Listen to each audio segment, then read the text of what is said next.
safety, and you've touched on bus safety standard and some other initiatives, and this section is Assembly Member Prince. Thank you.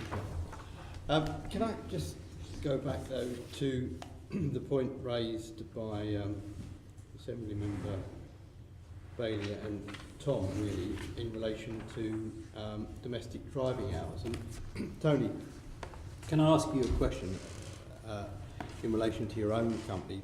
There's this domestic driving hours which Tom talked about, maximum of 14 hours on duty. Do you have some similar? 16 hours on duty, actually. 16 is the legal, yeah, maximum. Oh, it's 15 hours for a HGV driver. Yes, it's domestic, UK domestic rules which we don't operate.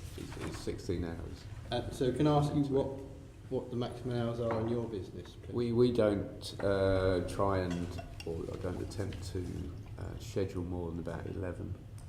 No. Okay. But we, and there are other legal limits as well that we and I know other bus companies all work well within. And over time, that has migrated more towards the middle ground, to be honest. So the extremes are not there in London operation, apart from in times of very heavy traffic congestion or disruption. Do you think, Tony, that your bus company has one of the better records on bus safety? Do you think the fact that you do limit it to 11 hours is to an extent? Although I think although we haven't got the final outcomes from the fatigue study, I think what we're now being challenged with is some different thinking, that actually length of shift is not one of the prime factors. It's time of start and breaks and all the other extraneous things that are far more challenging actually than the length of the day. And it's say that the information that we looked at to think, were we getting all of our incidents at the end of the shift when people were either tired or they're rushing back to the depot, they want to finish? Well, we weren't actually. It's more in the first half of the shift. But this is for your and company. This is where for your company. No, I think we're pretty representative in the way we operate. There's nothing different. There are some geographical things that in outer London you get less incidents than you do in central London. So you can't do direct comparisons on companies. We've got two companies, one in south and south central, as you know, one in outer west London. They have different collision rates. The rates of passenger injury, on-bus injury, are much higher in outer London than they are in central London. Our single decks get far more on-bus injuries than our double decks.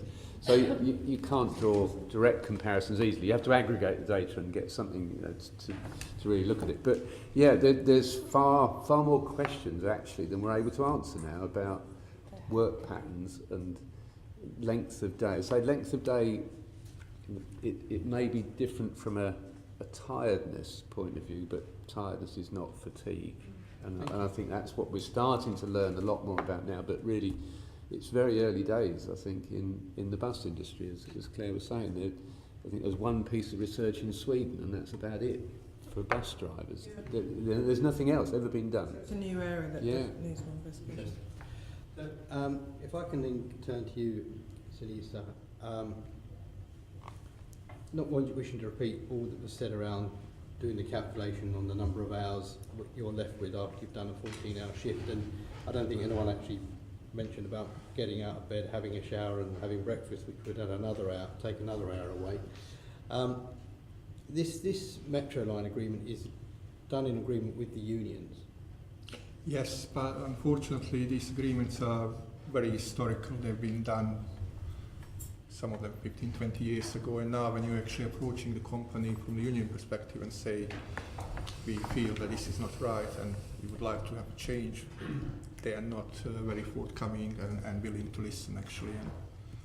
You're saying that you've approached, as Unite approached Metro Line, asked them to reduce the hours, and they're refusing to do it. Is that what you're saying to us? On many occasions, yeah. That's quite a revelation. Thank you. That's very useful.